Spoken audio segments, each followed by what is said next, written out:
Homework सत्ता में रहते हुए भी किया जाता है। प्रदेश अध्यक्ष हमारे साथ प्रदीप साहू जी, जेसीसी जे के निशिकांत जी आ रहे हैं, हम प्रदीप जी की भी बात ले लें। प्रदीप जी, आज क्या इस हल्ला बोल में बीजेपी अकेले थी कि आप शरीक थे? देखिए, रही बात बीजेपी के शामिल होने की, तो ये बीजेपी का कार्यक्रम था और बीजेपी के कार्यक्रम में सवाल ही पैदा नहीं होता कि हम शामिल हो। चलिए, तो आप भी बेरोजगारों को लेकर के, बेरोजगारी दर को लेकर के आप भी कोई प्रदर्शन करेंगे? मैंने जेसीसी जी प्रदर्शन करेगा? बिल्कुल। देखिए, हम लोग विपक्ष में हैं और विपक्ष में होने के बाद हमारी भूमिका होती है, हमारा धर्म होता है कि हम आम जनमानस के मुद्दों को उठाएं। और आज बीजेपी ने कार्यक्रम किया है, हमने भी कई सारे प्रदर्शन किए हैं, चाहे वो बेरोजगार युवाओं के लिए हो, चाहे वो शराबबंदी की बात हो, चाहे विधवा पेंशन की बात हो। तो आज का जो कार्यक्रम था वो कहीं ना कहीं भारतीय जनता पार्टी के नेतृत्व में हुआ था, इसमें हम लोग कहीं शामिल नहीं थे। लेकिन रही बात छत्तीसगढ़ की जनता की बात होती है, तो जनता के मुद्दों के लिए, जनता की आवाज बनने के लिए जेसीसी जो हमेशा तैयार रहती है। और जब हमारा समय आएगा तो हम भी इसमें विरोध करेंगे, प्रदर्शन करेंगे और जो हमारा अधिकार है, युवाओं का जो अधिकार है, वो बिल्कुल मांगेंगे हम लोग। चलिए, आज की स्थिति में हम आपसे जानना चाहते हैं, प्रदर्शन हुआ, अभी अंशुल जी ने कहा कि नहीं, जो CMI-M की आंकड़े हैं वो सही है 0.6%, और निशिकांत जी कह रहे हैं कि नहीं, यहाँ लगातार बेरोजगार युवा बढ़ते जा रहे हैं, उनकी रफ्तार बढ़ रही है बेरोजगार युवाओं की। इसमें आप क्या पाते हैं? CMI की रिपोर्ट को आप सही मानते हैं कि गलत मानते हैं? देखिए, रोजगार के में तो कहने एक छोटा सा दोहा कह के मैं आपको बात बताना चाहता हूँ। क्या बात है, क्या बात है, दोहा बहुत कह रहे हैं आप लोग। अंशुल जी ने कहा, आपने राज में घी, अब भूपेश बघेल जी के राज में दारू मिले, अब गोबर बेच के फिर रोजगार मिला है ना। मैं तो बिल्कुल मान रहा हूँ। फिर से दोहा फिर से कहिए। मैं, राम राज में दूध मिले, कृष्ण राज में घी, और भूपेश राज में दारू मिले और गोबर बेच के पी। तो रोजगार मिला है ना हम लोग को, बिल्कुल मिला है। हमको तो गोबर बेचने का रोजगार मिला है। हमारे आदरणीय दाऊद जी, भूपेश बघेल जी ने हमें इतने रोजगार दे दिए हैं कि छत्तीसगढ़ को दुर्भाग्य है। मैं गौ माता का बहुत सम्मान करता हूँ, गोबर का टीका मैं भी लगाता हूँ, गौ माता की पूजा करता हूँ, लेकिन इसके आड़ में राजनीति नहीं करता मैं। आप देख सकते हैं, आज हमारे छत्तीसगढ़ प्रदेश के भोली भाली जनता को आज गोबर बेचकर रोजगार दर्शाते हैं। ये तो दुर्भाग्य है छत्तीसगढ़ का। अरे कैसी परिस्थितियां आ गई है। इस योजना का PM हाउस तक में तारीफ हो चुकी है इस योजना की। फिर से कह रहा हूँ, मैंने योजना का विरोध नहीं किया है। मैं विरोध उस चीज का कर रहा हूँ कि इन लोग जिस तरीके से आंकड़ा पेश करते हैं, जो दिखाते हैं, जो बताते हैं, मैं उसकी बात कर रहा हूँ। आदरणीय त्रिपाठी जी, मैं पहले ही कहा, मैं गौ माता का सम्मान करता हूँ, उसे गोबर का टीका लगाता हूँ। लेकिन रही बात रोजगार की, तो छत्तीसगढ़ के प्रदेश की जो जनता है, जो हमारे युवा साथी है, उनको ठगा जा रहा है। आप रोजगार की बात करते हैं, आप देखिए आज ऐसी स्थिति, मतलब अगर जो ग्रामीण क्षेत्र में गरीब लोग हैं, लीजिए, मैं आपकी सारी बातों का जवाब दूंगा। आप एक वैकेंसी सरकार निकालती है, आप देख सकते हैं हजारों की संख्या में लोग भेड़ बकरी की तरह वहां पे विभागों में जाते हैं, वहां पे लंबे लंबे लाइन लगे होते हैं। अरे आत्मानंद स्कूल खोला गया, जहां पे स्कूल टीचर की जरूरत हुई थी, वहां पे आप देखते तो ऐसा लगता कि बाबरे हमारे प्रदेश के लोग हैं। दुर्भाग्य लगता था, शर्म आती थी कि ऐसे हमारे यहाँ रोजगार की कमी है। और रही बात रोजगार की, रोजगार के आंकड़े तो बनते और बिगड़ते हैं, ये आपसे ज्यादा कौन जानता है और आप मुझसे ज्यादा कौन जानता है। ठीक है, सरकार में अभी हमारे अंशुल भाई बैठे हुए हैं, उनका अधिकार है, उनका धर्म है, वो अपने धर्म को पूरा कर रहे हैं, राजनीतिक धर्म को पूरा कर रहे हैं, वो अपना पक्ष में बात कर रहे हैं।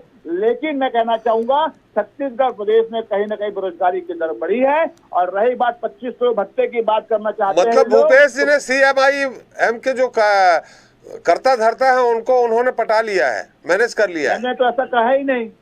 तो फिर ये आंकड़े छत्तीसगढ़ के दूसरे राज्यों के जो बता रहे हैं, तो वो फिर आप गलत ही है ना। मैंने तो कहा नहीं कि गलत है, मैं तो ये कहना चाह रहा हूँ कि हमको तो रोजगार मिला है ना, लेकिन रोजगार मिला है हम लोग को यहाँ पे गोबर बेचने का। हम लोग जो पढ़े लिखे जो लोग हैं, जो लोग क्वालिफाइड लोग हैं, जो ग्रेजुएशन कर चुके हैं, PG कर चुके हैं, वो आज गोबर बेच रहे हैं। ये छत्तीसगढ़ प्रदेश की उपलब्धि है बहुत बड़ी। यहाँ डॉक्टर नहीं बन रहे हैं, यहाँ पे गोबर बेचने वाले बन रहे हैं। यहाँ पे बड़े बड़े जिनको अधिकारी बनना चलिए रमन सरकार में भी आपकी पार्टी बन गई थी, थोड़ा सा जानना चाहेंगे, रमन सरकार में पर्याप्त रोजगार मिल गया था लोगों को?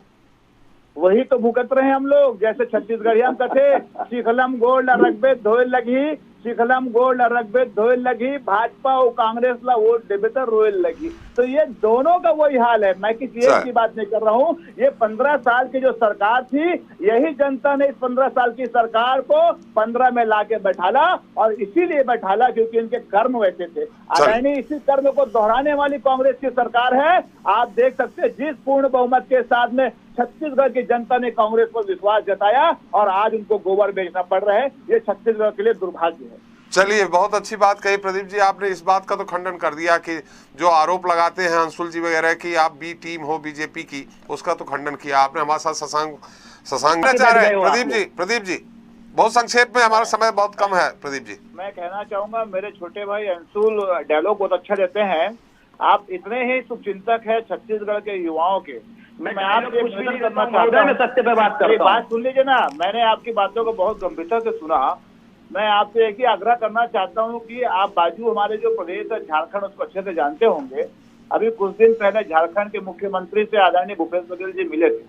उन्होंने एक नियम लागू किया है कि झारखंड के कल कारखानों में, चाहे वो प्राइवेट संस्थाएं क्यों ना हो, 100 में 100% आरक्षण हमारे स्थानीय लोगों को दिया जाएगा।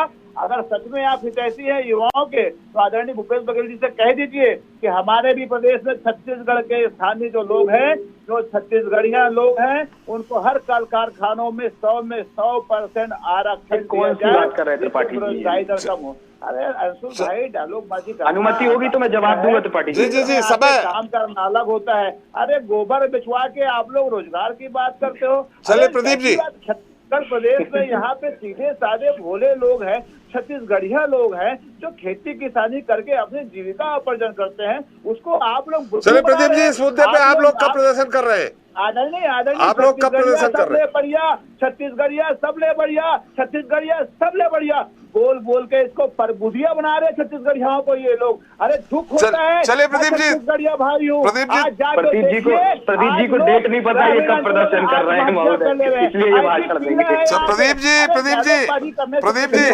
प्रदीप जी समय हमारा समाप्त हो गया। हम तो आपसे ये पूछ रहे थे कि आप कब इस तरह का प्रदर्शन कर रहे हैं। हमारे साथ शर्मा जी हैं। शर्मा जी बहुत थोड़ा संक्षेप में इस तरह के प्रदर्शन देखे, जब चुनाव नजदीक आते हैं तो प्रदर्शन। आदरणीय त्रिपाठी जी, जब दीपावली आती है तो दीपावली मनाया जाता है, जब होली आती है तो होली मनाया जाता है। चलिए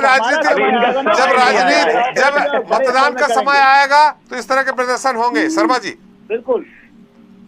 मैं कह देना चाहता हूं कि हमने कांग्रेस परिवार ने कभी भी 2500 रुपए बेरोजगारी भत्ता देने का वादा न किया था न किया है। ये तो बात में यह जो भ्रम फैलाया जा रहा है शर्मा जी, मैं बिल्कुल अनुशासन में रहकर आपका इस बात का विरोध करता हूं, अनुशासन में रहकर। चलिए हमारा समय, बता रहा हूँ भाई। अरे साहू जी एक मिनट। शर्मा जी कुछ बोल रहे हैं। साहू जी थोड़ा सा, वरिष्ठ पत्रकार